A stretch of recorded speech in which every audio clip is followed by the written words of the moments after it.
So now we're going to go ahead and discuss the R2. And we're going to begin with this very basic material here that I've created as a no R2 material. This has no R2 settings currently enabled. It has a reflectance color right here, pretty garish hot pink. And then it has this green color, which is more or less on the opposite side of the color spectrum. We have an ND of 3, force Fresnel is on, and we have a roughness of 50. That's just sort of a good starting point. Doesn't look like much of anything. I mean, you might think it looks like something, but it really doesn't look like much of anything. And when we're done, it's going to look like something pretty cool. Let's go ahead and take a look at the materials here. The first part here, I have basically just introduced some R2. I'll just open up this middle one here.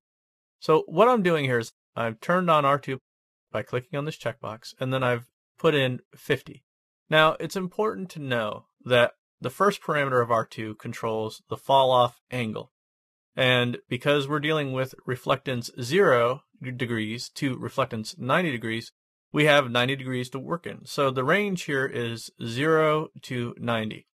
Now, what does this mean, this 50? Well, if we go back and look, we can see here that this is 10, that's 20, 30, 40, 50, 60, 70, 80, and 90. So this is determining the angle at which the reflectance color falls off from 0 to 90.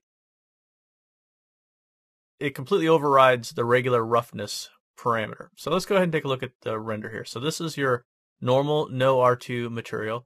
And then this is the very first R2 that we have, which is 0, 0. What this effectively does is it fills everything with our reflectance 90 color, as if there is no reflectance 0 color at all. Here what we're doing is we're getting more of a mixture, and now we're getting about 10 degrees of that reflectance 0 color.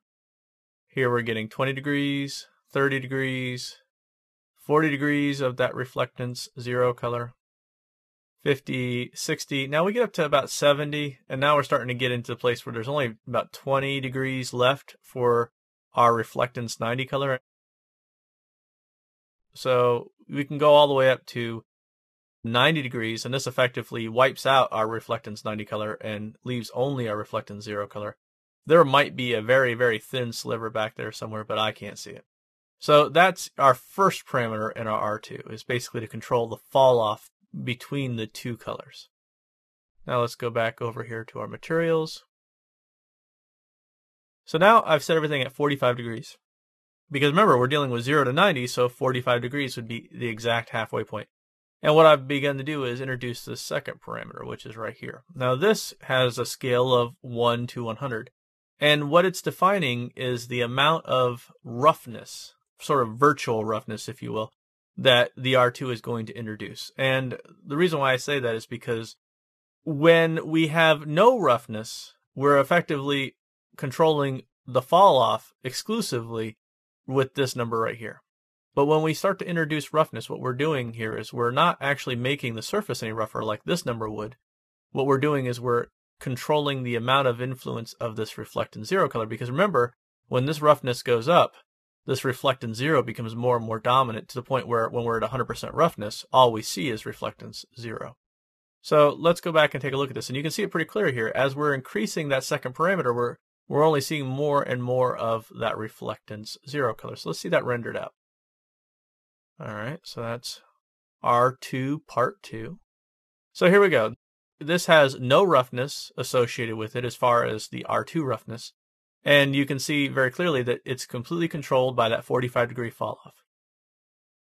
As we begin to add roughness here, you can see more and more of that 0 degree color really coming to the front. And the R2 fall off is really sort of being pushed back in favor of the roughness of reflectance 0, to the point where when we get down here, we're completely locked in on that reflectance 0 color, and we don't see any fall off whatsoever. Now, the reason why we're getting noise here is because that hot pink color that I chose was well outside of the 225 safe zone that you find for reflectance 0 color.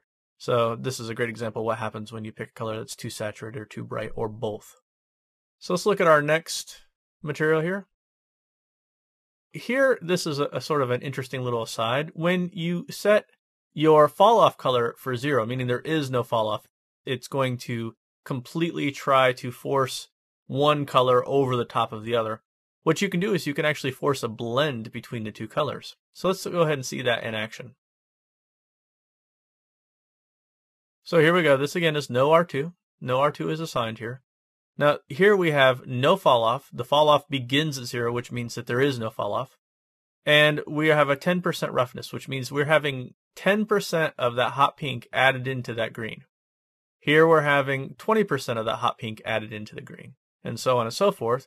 Here we're having 70% hot pink added into the green, and here we have 90% of that hot pink added into the green. Now, we could have done 100%, but you've already seen what that looks like. Now, again, I wanted to show you what the no R2 looks like, because this technique right here is a really useful technique for locking in a specific color. And I use this a lot when I want to lock in a particular color regardless of the fall off. I want to keep a certain amount of the metallic shine of a low roughness object. This is something I'll use, and you'll see it over and over again in some of my material libraries. So here we go. We're going to go to part 4, and now what we're doing is we're introducing the concept of actual roughness. Now, instead of adjusting this roughness here, we're going to leave that at 50, and now we're going to actually adjust this roughness down here, which is the actual physical roughness of the object. So let's see how that plays out. Part 4.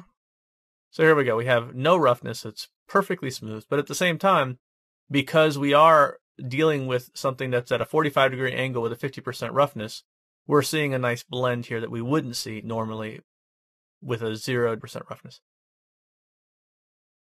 So as we increase the roughness, we're going to see more and more, again, of that reflectance 0 color come into play. And 20 looks okay, and 30 looks okay. 25 is a pretty good spot for this. 40 is okay. 50 is probably the upper limit, which is why I chose it originally for R2. Once you get past 50, you're really going to get into an area where things just aren't going to look very good. When you're working with R2, I wouldn't increase the roughness to more than, say, 50, but probably for our purposes, somewhere in the 20 to 40 range is going to give you the best results. And finally, we're going to go ahead and start adding in anisotropy and angle. Now, basically we start with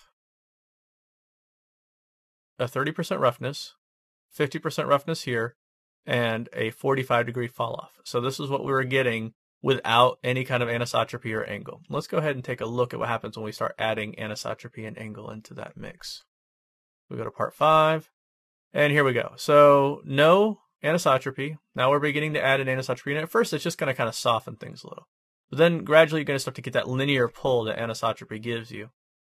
And once we get up to, say, something like anisotropy 100, we can really sort of see a certain amount of fabric kind of quality. But we can even accentuate that even more by changing the angle to something that'll work better for this particular fabric.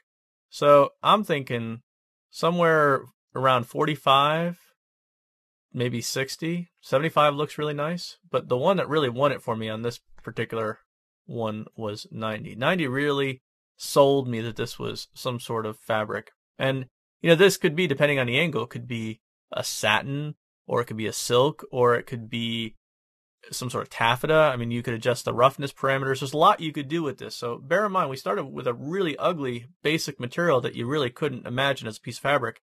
And just by adding a little bit of R2 and tweaking the parameters and adjusting some anisotropy and angle, we end up with a really nice, interesting looking fabric.